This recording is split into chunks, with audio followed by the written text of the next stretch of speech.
What's up, everybody? This is Jube from Section 122 on ArgosEndzone.com, getting you ready for Week 13 action. As the Argos are on the road Saturday night, take on the Calgary Stampeders. Let's take a quick look back at what happened last week against the Rough Riders. Tale of two halves once again for the Double Blue. First half, brutal. Quite frankly, brutal on both ends. 7 combined turnovers in the first half. Neither team played really well. I was starting to wonder which team wanted it less. Second half, all Argos. Collaros started clicking. Did anybody see what Childs was doing? Just lighting it up. It was fantastic. Norwood came in relief of Chad Cackert. Big over-the-top touchdown there late. Defense. What a game of the defense. Total shutdown.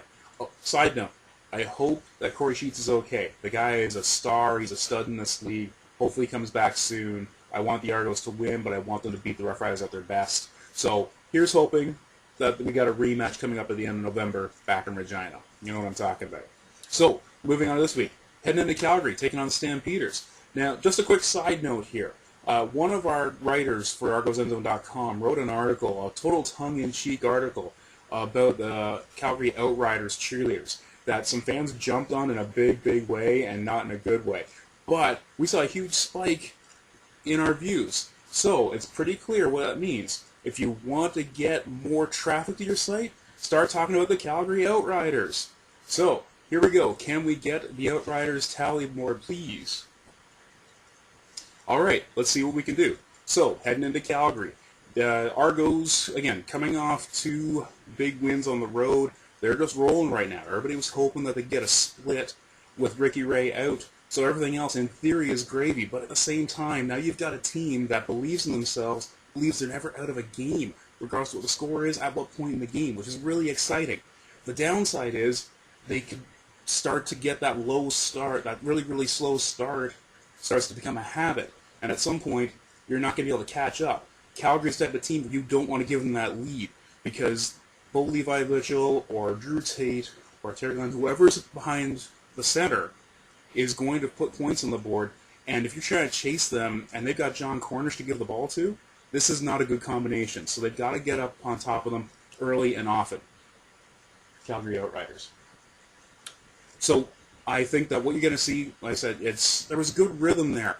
There's some question marks about the Argos offensive backfield. As Cackert is out, Norwood is in. Chad Owens still not back. Love me some flying Hawaiian, so this is frustrating as heck. But again, other players are stepping up. So there's the offensive line, I thought, had a hell of a job in the second half of that game against Saskatchewan. If they can keep that going against Calgary, keep Cornish off the field, and they don't let Charleston Hughes put a lot of pressure on Collaros so he can start to operate like he did in that second half, this could be a really good game for the Double Blue. But again, they've got to keep Collaros on his feet. They've got to get open. They got to catch balls. They got to get a little bit of balance. You start to see a little bit of it with Cackert back, and Norwood again had a hell of a job filling in. So hopefully a little bit more balance will keep the Calgary defense off balance, allowing for some more opportunities in place. Calgary Outriders. On the defensive side, again, you've got the three-headed beast at quarterback with Calgary. You don't know which one's going to take the snaps, but it doesn't seem to matter. They're in first place right now, all alone in first, and they're just making things happen.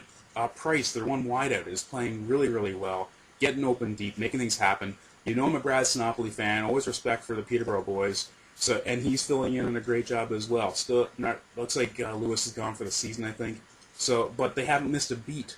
And again, you can't count them out when they've got John Cornish on the field. The guy is scary. So they've got to keep him on his back. They've got to make sure that whichever quarterback is starting doesn't get comfortable back there and start picking them apart. So we're seeing, I guess, some big-time pass rush, a lot of different blitz packages, and really mix up the coverage. If you start getting really consistent with your coverage, you become too predictable. So unpredictability on defense, tough reads, see what happens, right? Calgary Outriders. So, who should you be watching this week? Okay, so on the defensive side, I'm going to say it's a Khalif Mitchell week. Mitchell does very well on more elusive quarterback, it seems, where if he can kind of read which way he's going, sit on the block, and then explode, rather than that bull rush. Just an opinion. So I think we're going to see a big Khalif Mitchell game this week. On offense, I think it's going to be a John Childs week. That seems like a really easy call, right?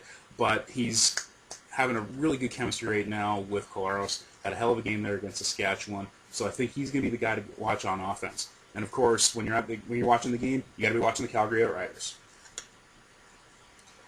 So who should you be following this week? Okay, I want you to follow Chad Owens. Okay, we're all big fans of the Flying Hawaiian. He's on Twitter.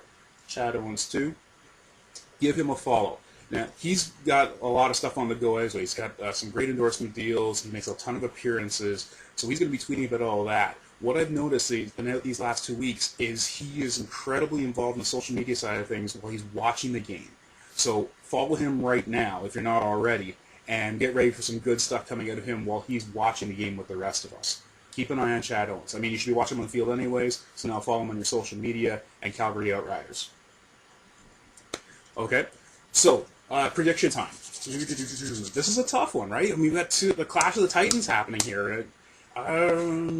Calgary's playing well. Toronto's playing well on the road.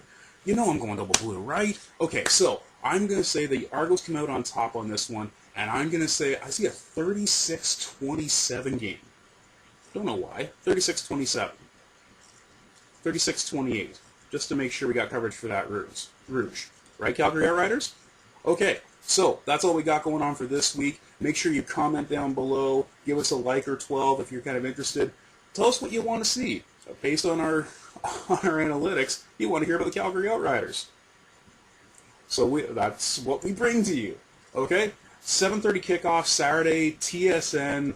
Check it out. It's going to be a blast. So, until next time, this is Jube from 122, ArgosEndzone.com saying, we ride the rail, and Calgary Outriders.